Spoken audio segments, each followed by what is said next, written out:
This is ZNS Total Sports, brought to you by Fourth Terrace Diagnostic Center.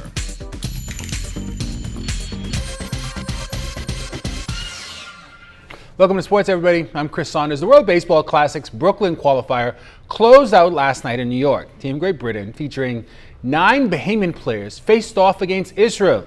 The winner would move on to the main event next March. That's Jason Marquis who gets the start for Israel, and he was sharp. Top of the 4th inning of a scoreless game, he'll strike out Champ Stewart swinging to end the inning.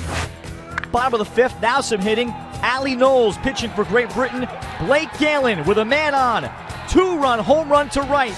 Israel grabbing the lead. Top of the 6th, Zeed still pitching with 1 out. Chavez Young right back up the middle, and Zeed makes the great catch. Jeremy Bleich out of the Israel bullpen. Albert Cartwright with a no-hitter still going will single to right.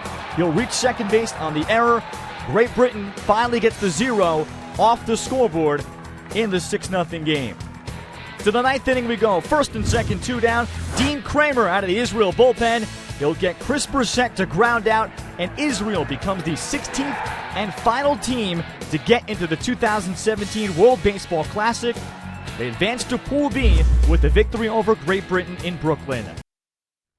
So Great Britain, and really to a greater extent the Bahamas, denied the chance to move on to the World Baseball Classic. In the finale last night, Bahamians accounted for all of the Great Britain's hits, runs, and RBI. Chavez Young was 1 for 3 with an RBI.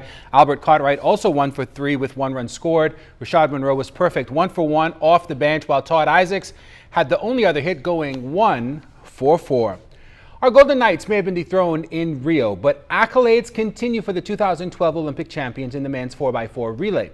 And as Charles Fisher tells us tonight, it may have a golden ring to it still. Having done so with the victorious 5x1 Golden Girls, the Central Bank of the Bahamas have minted the Golden Knights from the 2012 London Olympics on a coin. Even though the coins are already on the international market, they will not be available in the Bahamas for another few weeks. Whenever there's a license for a production by an international company, they will typically release the production to the world, and then the individual countries like us that actually purchased will purchase some of them for home use. That'll come later. Typically, within a month of the release, you'll find that the home country has access to them. But because this a coin like this is not going to be very successful if you limit it to the home market, we'll always try to use a larger base and a marketing company like the one that's marketing this particular item, so that we have international appeal. There are 2 renditions of the coin. There's a very inexpensive, what we call cost-effective Cooper nickel coin. It's a $1 face value on those coins. But then there's also a much more luxurious silver proof coin. That's a $10 face value. That coin has much better striking. It's a much more sort of a luxurious and elaborate gift item. So most people who buy that coin would expect, to pay a little bit more, somewhere in the neighborhood of maybe $50 to $60, because there's quite a high silver content. As soon as they are available, payments are urged to purchase the collector's item. Because they're low value and they're going to be, hopefully very popular, there's not a limited mintage of those. So they're unlimited. There'll probably be at least 1 or maybe 2 runs of the coin. But the silver coin, because they're much more luxurious and limited edition item, there's a limit of a 10,000 item production. So you won't see any more than 10,000 of them in circulation. Plans are also in the making to honor more of our athletes on these special coins. For ZNS Total Sports, I'm Charles Fisher. All right, Fisher, thanks a lot. Now, the Prime Minister says Abaco can be used as a destination that makes money because of sports. Clint Watson tonight tells us the Prime Minister told this to a crowd at Abaco Business Outlook, and that Abaco change could come very soon. It's no secret that sports is a big revenue maker and contributor to many economies worldwide. Well, Prime Minister, the Right Honourable Perry Christie, is predicting the same thing can be adopted for the island of Abaco.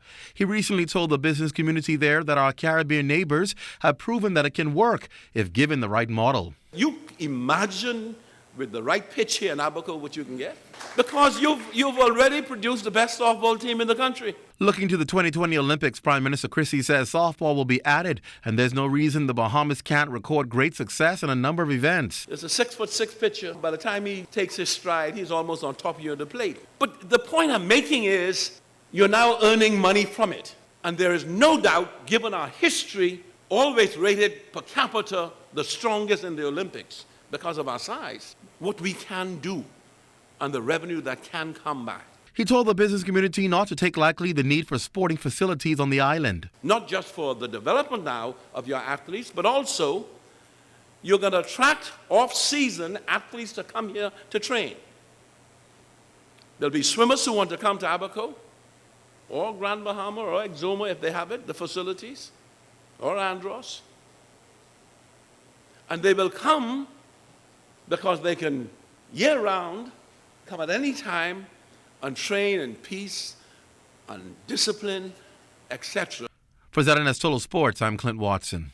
All right, Clint, thanks a lot. It was a very competitive weekend of sailing at the Rock Sound Regatta over the weekend. Each race was won by a different sloop. Sweet Island Gal took the first series race. H2O won the second race, while Fugitive captured the finale. When all the points were tallied, it was the crew from H2O sailing away with the overall title. Sweet Island Gal finished up in second spot. First time coming to Rock Sound. My father, he came in last year, sailed Rev boat Thunderbird, got a second. But this year he came and he got first overall for his boat, H2O. I told my sister this morning I'm going to win one for my mother, and I get that kid come true to win one for my mother. And I'm proud of that. You know, we had an incident that we could discuss, but it didn't make no difference. You know, I mean, the Commodore says that he wouldn't forget the protest, so we let H2O go. I mean, they cool with us, so it doesn't matter. We got second. We did it in Freeport, but they said we didn't make it.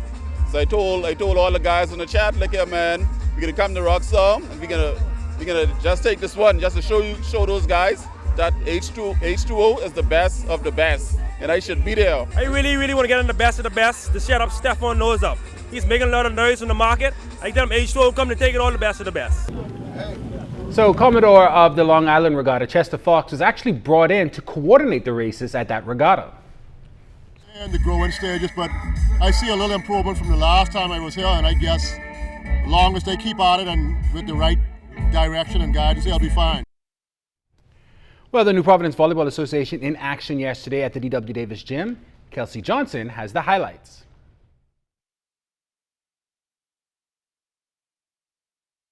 For the first time in a long while, the Johnson Lady Truckers volleyball squad is off to a perfect start in the New Providence Volleyball Association. The team added another win to their record on Sunday, beating the College of the Bahamas Lady Caribs. On opening day, the squad defeated the defending champions, the Scottsdale Vixens, in 3 sets. So far, we've been doing pretty well with adjusting with a new setter, starting setter, and also a few other players. And the win today was pretty good. We enjoyed playing and practicing more because we don't have as much practice time, so we use the games to practice. So, what is your expectations for the Truckers team? That we will continue to improve and that we will ultimately become victorious this season. We're really trying our best to maximize the new players that we have and to beat the Vixens ultimately.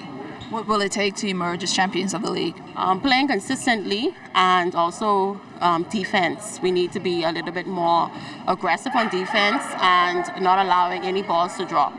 The Lady Truckers are back on the court on Wednesday, playing Lady Technicians. Kelsey Johnson, ZNS Total Sports. That's your look at sports. I'm Chris Saunders. Your final look at weather is still to come.